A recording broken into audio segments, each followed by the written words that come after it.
bienvenidos a Tiempos de Cine. El día de hoy nos encontramos con la señora Orietta Brusa, quien nos va a hablar sobre el neorrealismo italiano, sobre los orígenes de esta corriente cinematográfica, sus rasgos principales y también sus más representativos exponentes. Bienvenida a Tiempos de Cine, señora Orietta, ¿qué tal? Mucho gusto. Muchas gracias, buenas tardes. Empezamos a hablar del neorrealismo italiano. Se dice que es una corriente cinematográfica que ha alcanzado el grado ya de estilo cinematográfico. ¿En qué consiste principalmente el neorrealismo italiano y cómo empieza? El neorrealismo italiano consiste en la pobreza, porque los grandes directores no tenían medios. Roma, città aperta, fue rodada sin faros porque no había plata para eso. Tuvieron que rodarla en la calle porque no había el set, estaba ocupado por la gente, por los refugiados de guerra. También el cine de la libertad, por fin, porque salían, aparte de los 5 años de guerra, de 20 años de fascismo, donde el cine era una propaganda fascista nada más. El neorealismo es regresar a la realidad, y sobre todo a la realidad de la posguerra, que era bastante trágica. ¿Y cuáles eran los tópicos principales que tocaban, por ejemplo, Roberto Rossellini, Vittorio De Sica o Luchino Visconti, que son los 3 cineastas más conocidos de esta etapa? La gente humilde, sobre todo, y lo que pasa entre la guerra y la posguerra. Y sobre todo, casi todas estas películas, se acuerda el final de Ladrones de bicicleta, de Umberto D., La tierra tiembla, son sin esperanza. O sea, es el opuesto del cine norteamericano, que tenía mucho la tendencia al final feliz. Acá hay un final triste y sin esperanza. No hay el happy end. No. el trágico. ¿Y cómo era la denuncia política que se veía en estas cintas? Se sabe que era en contra del régimen fascista y en contra también de las consecuencias, ¿no?, de la miseria y la desgracia. Esta denuncia es sobre todo en Roma, città aperta, porque durante el fascismo. En lo demás ya no es una denuncia contra el fascismo, sino contra un sistema económico que sigue oprimiendo a la gente. Umberto T. es un jubilado que no puede ni vivir porque no tiene medios. En La tierra tiembla hay la explotación de los pescadores por parte de los empresarios, o como se llama. Entonces el problema no es el fascismo, que ahí se quedó, gracias a Dios, es que sigue un sistema económico que es bastante dañino para la gente común. Los 3 son comunistas, o sea, terroristas, rojo, chavista, no sé, pero los 3 directores eran comunistas. Entonces, en esta condena a una situación social había la alternativa de una idea. Cambiamos sistema y la gente estará mejor. Y también se dice de que en estas películas se da lo que es la muerte del actor y también la muerte de la puesta en escena. La muerte del actor, porque en efecto los actores son símbolos de toda una situación. El hecho que el neorrealismo use en la mayoría de los casos gente común es eso, es un poquito lo que hace el cine soviético, ¿no? Que muere el actor porque tiene que representar la masa. Lo que importa es el pueblo. En el neorrealismo igualmente es la gente que importa, no es el actor. Y nacen 2 nuevas figuras, la de la mujer y la del niño. Se ven muy presentes estos papeles femeninos y también de la infancia. ¿Cómo son representados las mujeres y los niños en el cine neorrealista? Mal. mal, porque era la realidad de este momento. La mujer, según de la película, pero siempre la mujer es aparece bastante sumisa. La sociedad italiana de estos años era bastante peruana, había mucho machismo, y sobre todo en la clase baja. Entonces la mujer se representa así. En el niño se representa muchísimo la soledad, porque la guerra dejó un montón de huérfanos. Desde Roma Ciudad Abierta hay un montón de niños cuando fusilan al cura que se van así solitos. No, o sea, se pierde la familia, porque no hay familia. Con todos los muertos, o en la guerra, o bajo las bombas, y la miseria misma destruye esta familia ideal. Hay una película en especial que se llama Alemania Año Cero, que es la tercera película de la trilogía de la guerra de Roberto Rossellini. Ahí justamente vemos cómo Rossellini se va de Italia hacia Alemania, hacia una Berlín totalmente destruida, porque no solamente en la guerra sufrieron los que eran atacados, sino también las personas que eran parte del ejército o del gobierno opositor. Y se ve la figura de este niño, ¿no? De Edmund, que es un niño que tiene que vender objetos en la calle para poder sobrevivir y poder mantener a su familia. Pero la crisis del niño es más ligada a la enfermedad del padre y a los ideales nazis, ¿no? Claro. El feo, el malo, el enfermo se elimina. Entra en conflicto con sí mismo.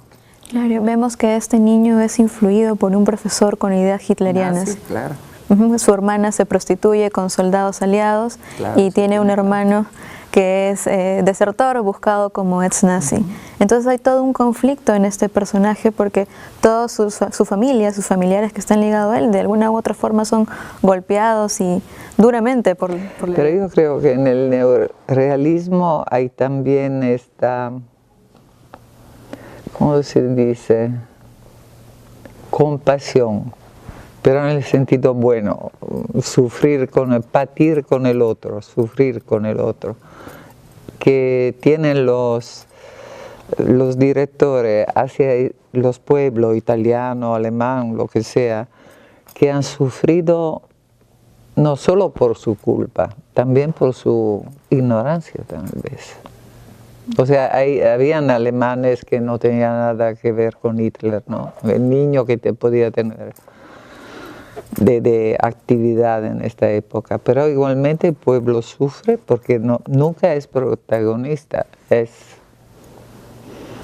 O sea, mientras en la cinematografía soviética el pueblo se vuelve protagonista, en el neorealismo es siempre un poquito víctima. El análisis de la debilidad de este pueblo, que no tenía ideología, no tenía una idea, estaba en las manos de lo que manejaba el poder, la política y la economía. Ahora se ha mencionado al trío de directores neorrealistas, de Rossellini, De Sica y también Luchino Visconti, pero hay un cuarto director que dicen que emergió ya en la etapa de crisis del neorrealismo, que es Federico Fellini, que se desliga un poco de estas normas neorrealistas y se vaya hacia un simbolismo. ¿Qué características conservaría todavía Fellini del neorrealismo en sus películas? Conserva los espacios libres, no maquillados, conserva el interés para el pueblo, piensa en la strada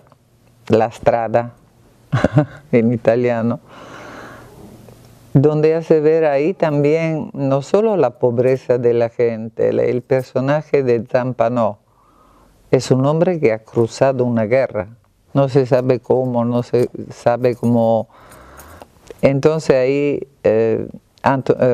Zampano es un poquito un símbolo de esta gente que sale de la nada, de la desesperación.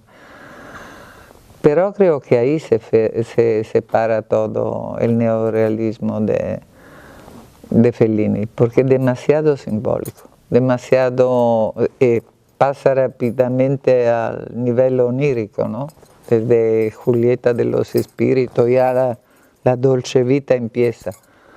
Tienen mensajes que son muy simbólicos y no son neorrealistas. Simbólicos, por ejemplo, en lo que llaman la trilogía de la redención, ¿no? Trilogía de la salvación, donde está La Estrada, está Alma sin conciencia o Il Bidone y Las noches de Cabiria, que conservan ciertos, como usted dice, escenarios en la calle, escenarios un poco vacíos, nefastos, devastados. Sin embargo, que sus personajes tienen el símbolo de la búsqueda del sentido de la vida, ¿no? El existencialismo.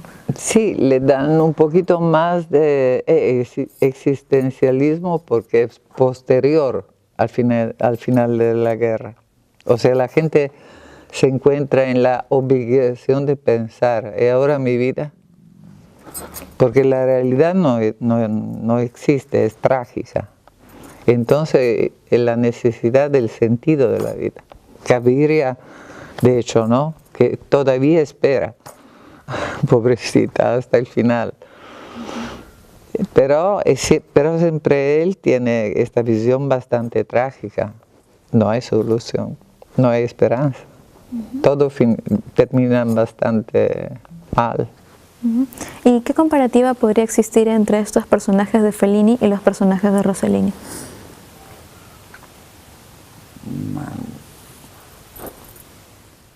No sé cómo explicarle, pero un poquito más de calor humano. Es como si Rossellini fuera más analítico, más frío en presentar su personaje. Mientras Fellini es más humano, coge más el aspecto emocional. Si se acuerda, en Alemania No Cero, el niño sube y se suicida sin expresión. Parece que se tira en una piscina, no hay nada. Se ve el final de La Strada, Zampano llora como un desesperado. O sea, es como si los sentimientos fueran más importantes para Fellini que para Rossellini. Que más, digo, más analítico, más científico tal vez, racional. ¿Y qué películas podría recomendar para nuestros televidentes que quieren enterarse un poco más sobre esta corriente, quieren hacer su primera inmersión en el neorrealismo italiano? ¿Cuáles son las películas más sí o que deben ser vistas? Bueno, de Sica, Ladrones de Bicicleta, que es Umberto D. De Rossellini seguro Roma Ciudad Abierta, y de Visconti aconsejaría más que el clásico La Tierra Tiembla, bellísima, la historia de una niña a que la mamá quiere hacer cinema, quiere que ella haga cinema, la niña, es muy interesante. Bueno, muchas gracias por haber asistido a Tiempos de Cine. Hoy día hemos tenido una invitada de lujo, la señora Aurieta Brusa, que ya lleva viviendo en el Perú 20 años, como me comentaba, ¿no? Estudió letras, filosofía en la Universidad Católica de Milán, así que hemos estado muy agradecidos, muy honrados con su presencia. Continuamos viendo Tiempos de Cine, no se despeguen de Canal 39 UPAO TV.